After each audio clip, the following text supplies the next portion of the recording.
So here's the list of readings, and I'm going to go ahead and start working through the important parts here. So under variables, it describes what constitutes a legal variable name in PHP. So PHP is really flexible in terms of what it considers a legal variable name. Basically anything that starts with a $sign and is followed by a letter, upper or lowercase, or an underscore, and then any number of letters, numbers, or underscores after that is a legal variable name in PHP. So in PHP, these are all legal variable names.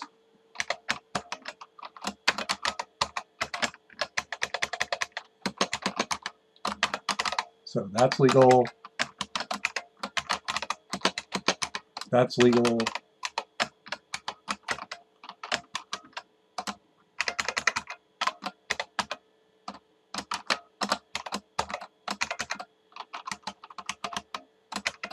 that's a legal variable name. And if I go ahead and load this in Chrome,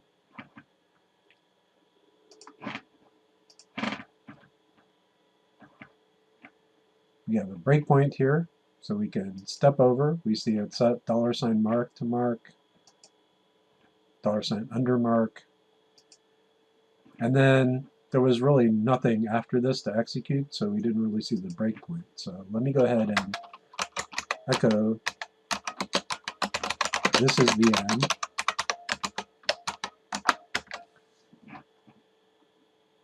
And reload. So we see that these are all legal variable names. Now, just because they're legal variable names doesn't mean that they're good variable names.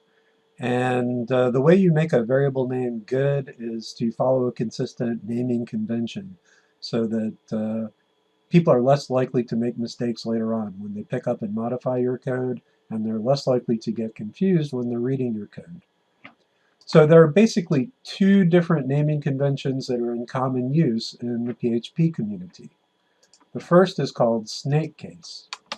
So this is an example of a snake case variable. It's a $sign followed by an alphabetical character like this. Underscore is a variable name. So that's the first recommended naming convention, using underscores between words, all lowercase. And then the second is called lower camel case or just camel case. So that's this is a variable name.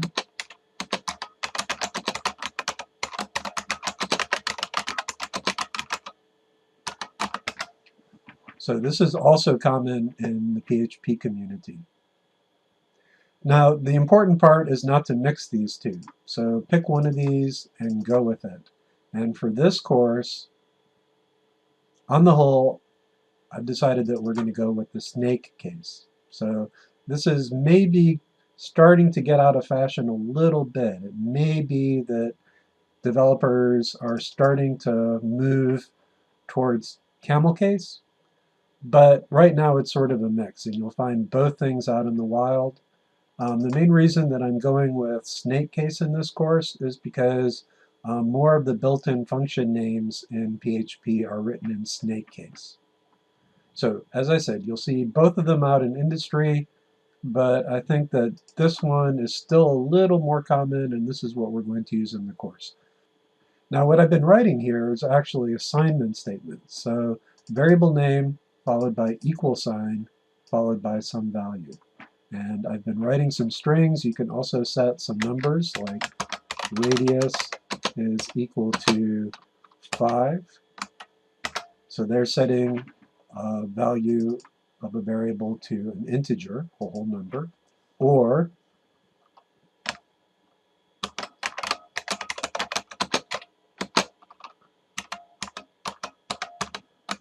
here I'm setting the value of a volume variable to be a floating point number, or here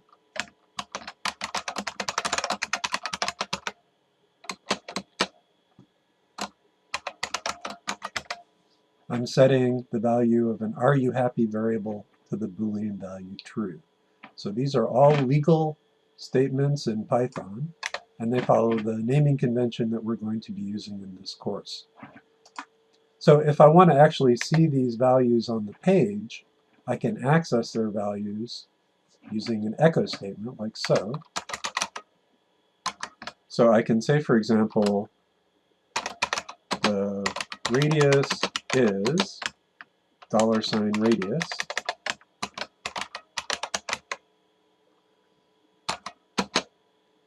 and the volume is volume.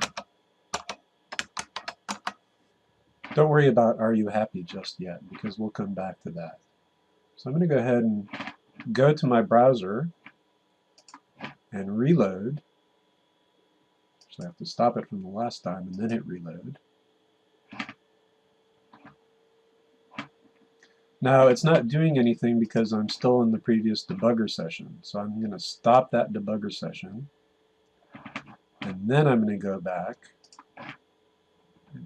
Here you see the result. So it says this is the end, the radius is 5, and the volume is 23.54.